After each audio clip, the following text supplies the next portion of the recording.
Assalamualaikum warahmatullahi wabarakatuh. Ini adalah kesalahan terbesar dalam hidup saya. Kok mau-maunya jadi stand up komik ya? Nah, saya mau cerita sedikit sebetulnya nih, sebelum saya memulai. Saya dikontak oleh Pak Kajur itu waktu saya haji. Karena haji kan jadi harus hatinya baik ya. Nah, Pak Fatul mau jadi stand up komik tidak? Sama siapa? Bu Cici. Kemudian pertanyaan kedua saya, boleh nolak tidak? Tidak. Karena saya sedang haji, tidak boleh mengecewakan orang, saya jawab siap. Nah, ternyata Bu Cici sekarang muntir. Alasannya sih katanya sakit perut, tapi saya yakin sakit perutnya gara-gara mau tampil sama saya. Dan kenapa saya salah? Karena komik profesional saja itu ada dua event yang dia selalu hindari. Yang pertama itu kematian. Tidak ada komik yang tampil di kematian. Yang kedua itu reuni. Kenapa? Yang depan ngomong, belakang ngomong dewe-dewe. Nah makanya nanti kalau ngomong dewe-dewe saya turun. Dan saya senang tadi sebetulnya ada yang saya senang di sini di informatika yang alhamdulillah umurnya 20 tahun. Kenapa? Karena saya lihat nampaknya tadi yang kenalan dengan saya sudah sukses semuanya, melebihi dosennya. Ada yang pengusaha properti, ada di yang otomotif dan sebagainya. Tepuk tangan untuk semua alumni.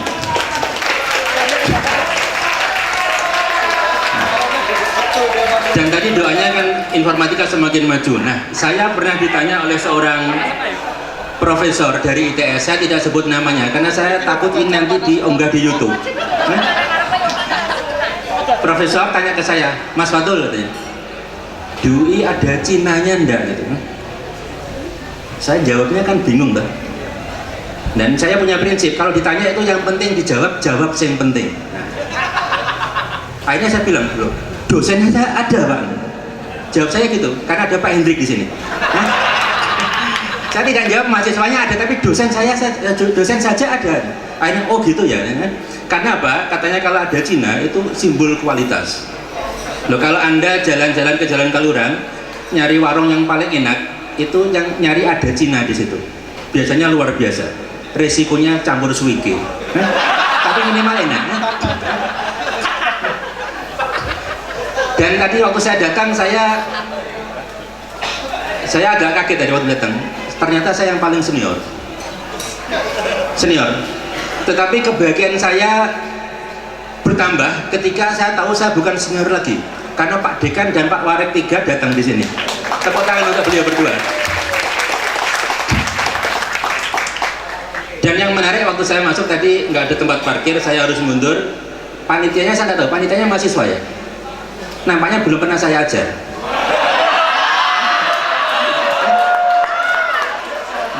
Karena dia berbaik hati sama saya, manggil saya Mas.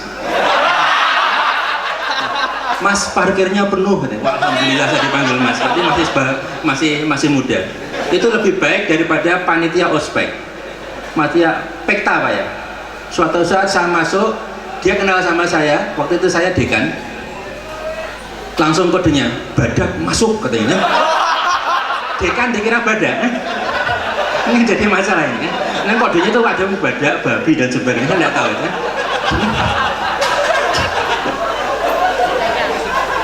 Itu serius itu.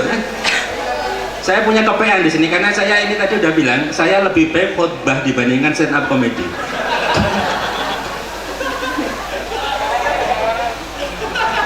Kepeannya apa lagi tadi ya? Oh ini. Saya mau cerita saja. Tadi saya dikasih waktu berapa jam? 1 SKS ya? 50 menit. Saya membimbing mahasiswa itu kadang biasanya yang pernah bimbingan sama saya di sini ada banyak namanya pernah bimbingan sama saya. Biasanya 2 SKS itu bahasa Indonesia. Ini ada Pak Hendrik dulu yang bimbing saya, ini ada Bu Lisda tidak ada ya. Terus yang lain-lain nampaknya juga banyak. Karena bahasa Indonesia menurut saya itu penting. Tetapi mahasiswa itu seringkali mengabaikan. Bayangan saja misalkan salah tanda koma itu kan bisa bermasalah tempatnya. Misalkan kalau Anda mau bilang menurut kabar burung Pak Lurah sakit, komanya di mana?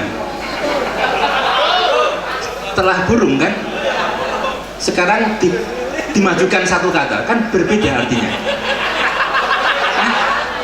Menurut kabar burung Pak Lurah sakit loh. Maksudnya burung piaraannya, jangan berpikir yang macam-macam.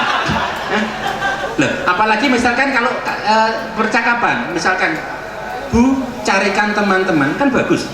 Salah ngucap Bu cari antem-anteman kan itu masalah itu. Jadi bahasa Indonesia itu penting. Bu cari teman-teman itu Bu carikan teman-teman itu karena salah ucapnya. Kemudian saya cerita beberapa hal menarik yang nampaknya terkait dengan teknologi informasi. Saya tidak tahu, menurut saya lucu. Nanti kalau nggak lucu saya turun.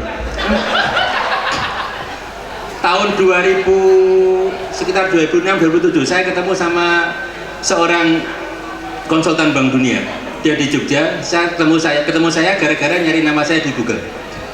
Saya masih ingat namanya, saya nggak sebut karena nanti kalau di YouTube dia jadi terkenal. Dia sekarang sudah pensiun, sekarang tinggal di Manila. Berapa bulan yang lalu kontak saya. Dia sama seorang konsultan yang lain di Bank Dunia. Dia cerita ke sebuah tempat di Salatiga untuk mengecek bantuan Bank Dunia berupa seperangkat komputer untuk lab SMP kalau tidak salah. Selang beberapa bulan Bank Dunia datang untuk memeriksa komputernya dibuat apa. Ternyata luar biasa, komputernya masih ditutup, masih diplastiki. Kemudian tanya sama kepala sekolah, kenapa Pak? Kalau dibuka takut rusak. Itu real itu kan? Jadi real. Ternyata kita tidak semua orang lebih cerdas dibandingkan kita ya? Beberapa lebih cerdas, tidak semua orang secerdas kita, beberapa lebih cerdas, termasuk kepala sekolah tadi. Ada cerita lain lagi, menurut saya ini menarik. KPN saya mana deh? Saya tuh grogi terus terang ini. Nah, kita menarik lagi.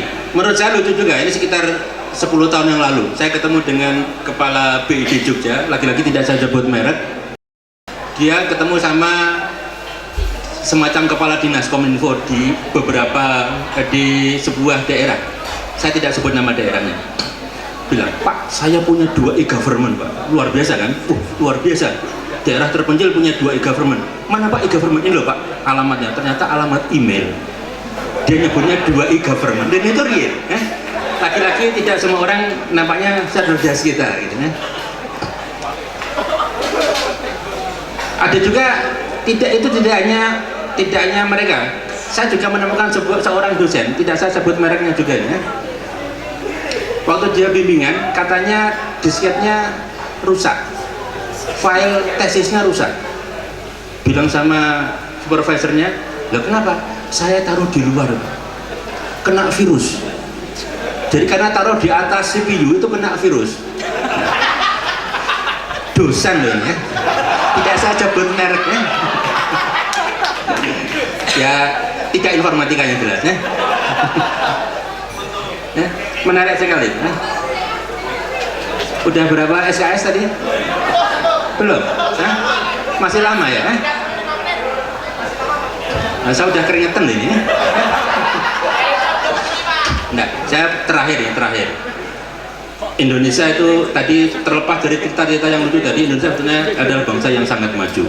Dan pernah katanya seorang peneliti Indonesia, arkeolog, itu sedang melakukan penelitian dengan 2 orang koleganya. Ini sudah ngomong sendiri-sendiri lah. Nah, saya habis ini turun. Terakhir. Sama koleganya dari Jerman dan Amerika. Nah, dari Jerman menggali kedalaman 3 meter. Ditemukan plastik kecil. Akhirnya disimpulkan, wah, pada zaman dulu negara saya sudah punya teknologi dengan kabel. Karena bekas-bekas kabelnya masih kelihatan, ada tembaganya. Yang Amerika tidak mau kalah, cerita, wah, tempat saya kemarin saya menggali 3 meter, saya dapat pecahan kaca-kaca kecil. Dia mengambil kesimpulan, wah dulu ternyata negara saya sudah punya teknologi fiber optik. Wah, luar biasa kan.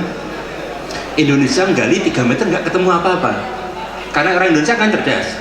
Langsung kesimpulan, kesimpulannya pada zaman nenek moyang saya, Indonesia sudah menggunakan teknologi wireless tanpa kabel. Terima kasih. Assalamualaikum warahmatullahi wabarakatuh.